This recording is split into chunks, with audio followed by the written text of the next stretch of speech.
Okay. So I'm in Denmark.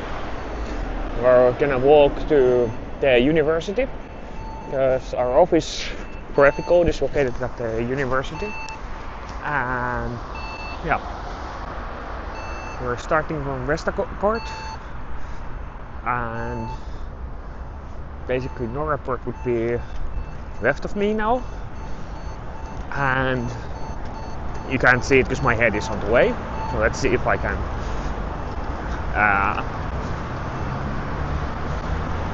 do a spin after these lights. So Norraport goes that way, and the train line goes through here and continues that way. So I have a okay hotel. It's a 3-star, so yeah, it's not the best, but it's good enough for me. Yeah. So I've been here for 4 nights now, I think, 3 nights from Tuesday, and today is Friday. So anyway, yeah, and yeah, today I happen to be walking to the office, so good time to talk. Yeah. So hopefully you can see the bicycles. So it's you're gonna see a lot of bicycles during this trip, because in Denmark they like to bicycle a lot. So here's the train station that I'm really next to, and this is where the train goes. So this is kind of like going straight to the central station also. So it's very well connected, easy to access every area. So I've been at customers, and I'm going actually to customer today also. And the aim is to meet as many customers as I can in this trip. And yeah, basically every morning starts by me having to run around and get to the next place. Today is the Danish officers' summer party, so I'll join that also. And tomorrow I fly home. So it's gonna be a long week, but midsummer is next week, so I have Friday off, and hopefully I can keep a shorter day on Thursday. So yeah, this is the nice way of walking, and Central Station is kind of like on the right of me. You can't see it because there's buildings. And the future of DevOps, future of software, used to be called DevOps Conference. Our company's conference in Denmark is hosted in the house ahead of us. And yeah, on top of that, the kind of the walk towards New Haven starts from there, so you can actually walk from here.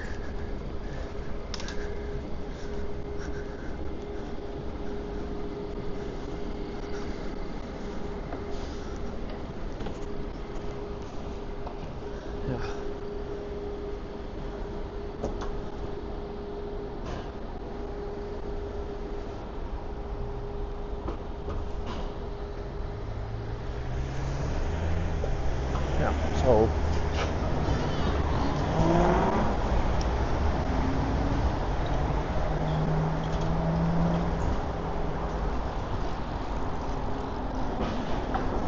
yeah, so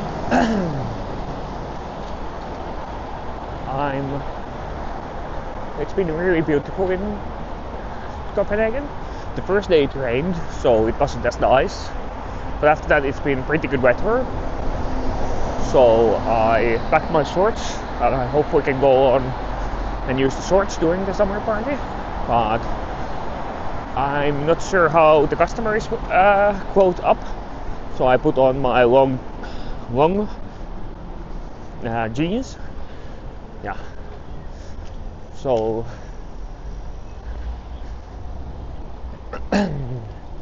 This square is actually like that's coming up here on the left. That's one of the places where I first came when I came to Denmark 10 years ago. So we had a Atlassian customer near here, and during those times Politiken, which is right over there, had just released a picture, or a few years before, and so that house was like police guarded, and they have like bomb detection systems and so on. I don't know if they still have, but it was really interesting to walk past it during that time, because you saw very heavy duty security systems compared to most of Nordics. There's the Politiken. So most of the Nordics don't actually have such systems in place, and seeing that was like massive. Wow, these guys are not same as we. Like they were really being threatened, and they couldn't take it lightly. So that was interesting.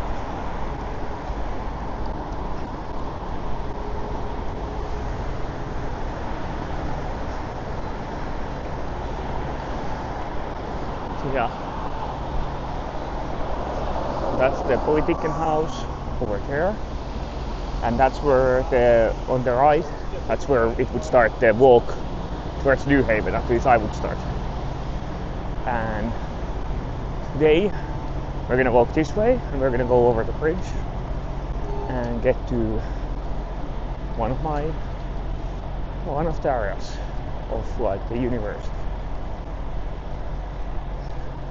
And yeah, really beautiful morning starting. I don't even need a jacket today. Well, I haven't used the jacket other than in the rainy day, but I do have the rain jacket with me. So this house on the right has the future of software. So if you ever come here, that's where you could be joining on, I think it's in October, November. Tickets are being sold right now, so feel free to join. Yeah. So then, why I'm filming? This is Tivoli, back end, like the exit. So Tivoli is the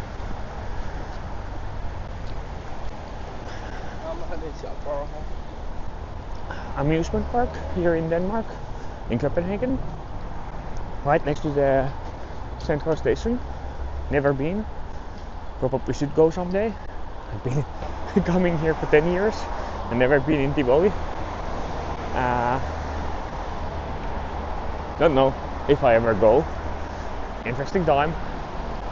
But yeah, so why I started filming? First of all, to get the Danish film, so documenting travels again, and I'm walking like at 6:50 a.m. so it's not dead, but it's also not too heavy duty morning. So I'm having like okay amount of people and traffic, but not the afternoon one where I'm scared shitless on filming. Yeah, I am at the moment also having to make or I don't have to, but I am trying to keep up with the content club. So that's still the CNCFs, platform engineering, and all other things that we decide. No, CNCF is no way incorporated. We are in the CNCF Slack, when it's annual content club, and trying to make posts about different things related to IT topics that we decide. Team topologies, platform engineering, and today it was more about the non-technical side of platform engineering. So actually I'm 2 weeks late on for my usual schedule because I usually try to film these early, so I have a lot of time to edit and post. But I ended up like not wanting to, or I just didn't have anything to say at the beginning because I had to think about the topic. We picked maybe quite challenging topic. I voted it for it, but it's like, how do you talk about the non-technical things? And that requires thinking, like the culture, the ways of working, the adoption.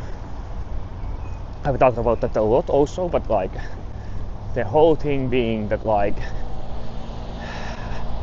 when we start a technical change, it's usually just a means towards the end. And the culture decides everything, and the people and the organization models. And that's why like big problems come in when you separate the platform team, for example, too much, because then the teams don't feel ownership. But at the same time, like having the team do it is also too much work. So you have to take it out. At the same time, you have to kind of get them on board so that they feel they own part of it. So this is where, for example, inner sourcing systems come into play. Like, how do we collaborate on things that we can, but at the same time, how do we actually push the medium forward? Like, how do we make sure that new stuff comes out and the platform evolves? And how do we find time from teams that are already overburdened? And that's a good question, and it's hard. Just like it requires organizational thinking. So it starts by making rules clear. So making ownership clear and trying to make a clear way of how do you contribute. Even contribute to some guidelines. So the aim should be to make a clear way of how do we contribute towards developing these solutions. And I don't know how to do that yet exactly. Like, I've had customers where I've succeeded and customers where we've failed. But I know it all starts from getting buy-in. So finding those teams that are really wanting to do platform engineering and working with them heavily. And that's going to take a lot of resources from your team, but it's the way to start creating cultural phenomenon, trying to get people involved, creating that like, hey, let's commit together, let's work on this together. And that requires you also to have an open backlog. Communication, like you have to tell people about what you're working on. You have to be very open about these things. You have to start pushing people towards Slack channels, not helping them in private, but rather like making it public and swarming on the issues so people can actually affect things together. But that removes visibility from management, and that removes control from them. So then you have to start figuring out how do you bring that back. So now with AI age, you could probably use like AI to collect what did people swarm around, what was the topic, how did we solve it. On the other side, you have the whole thing like people not wanting to change anything that they're doing.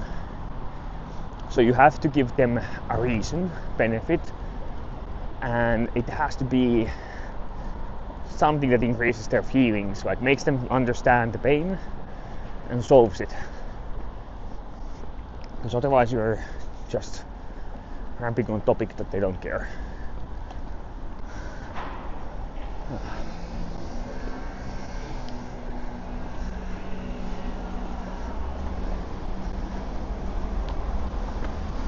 So yeah, I don't know if that actually helps anybody. So other things I've been doing is incorporating things to the bonus model like we talked in the metrics video. So people's own self thing becomes very interested and they want to push things forward. Then I've used a trick where we leave tooling to be old for long enough, it starts becoming a pain, and people really start pushing that we need to update it. Because then you can create a positive momentum when you finally change it, and the people don't care about the bugs or things because it wasn't perfect ever before. But that requires you to not care about your platform for a while, and that's hard. We've also seen customers doing it so that they they start by creating trainings and start by getting other colleagues from the industry come in and talk. So one of the key things is every time someone asks me, how do I get my management to understand this? You need to find someone they trust and get them to tell them, hey, we do this. And when they get that feedback, they become way more likely to be on your side. So here's one of the canals, and my colleague is actually sweeping at the wake up, or near it at least. And yeah,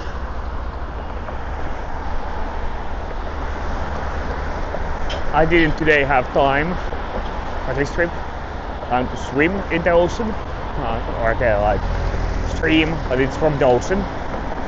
We're in Denmark, and my colleague did say nicely that he would also bicycle more if he had this flat land in here.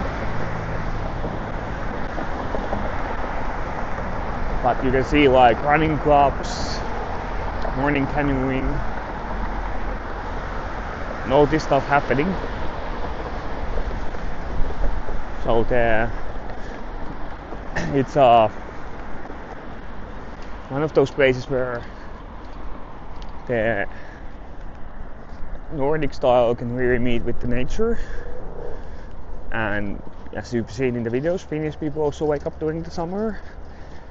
In Copenhagen it's not as dead during the winter.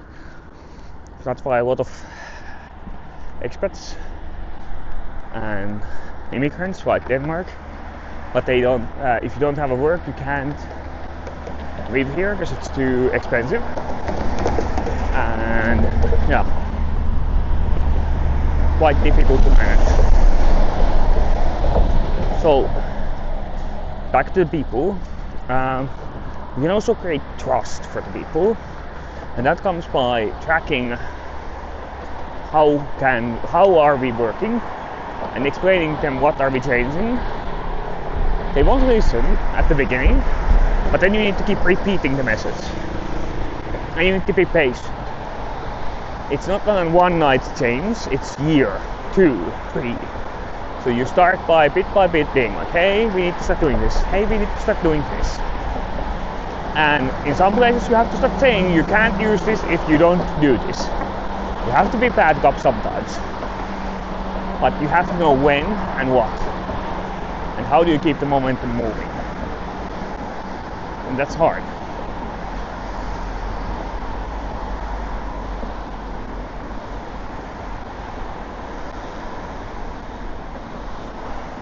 So that requires a lot of work and thinking.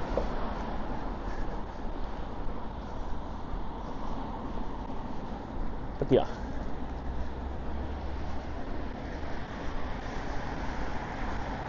so I'm at the moment enjoying the life, and one of the customers that I'm kickstarting a platform engineering project, actually, we were talking about these cultural aspects with them, because they have how do we get the policies in the code and compliancy, and how do we actually roll them in to the ways of working. and yeah, we were planning that. And the big thing there is we started mapping their policy development in future towards the compliance framework, so we can actually work together on mapping those two things together early, so that all the developers feel that the work that they're doing at the moment will start affecting them positively. So us working on a compliance framework helps them move forward. So good stuff.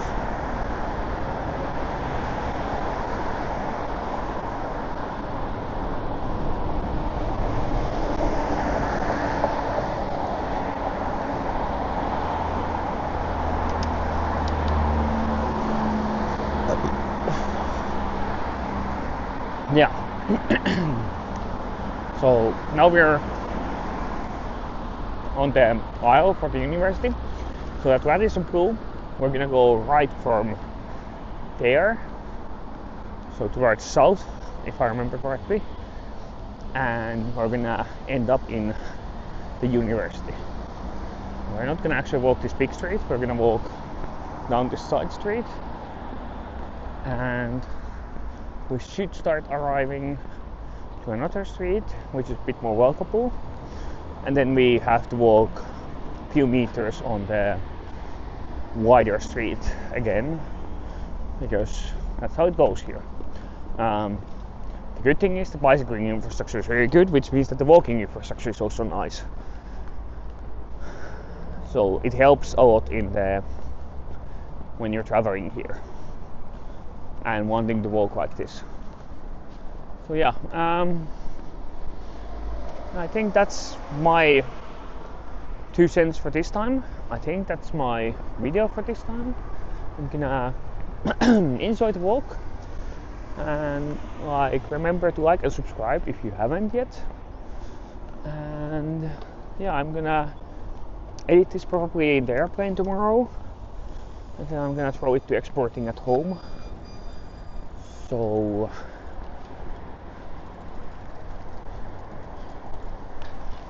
hopefully you see it before midsummer, although I'm gonna be way early from the time I planned.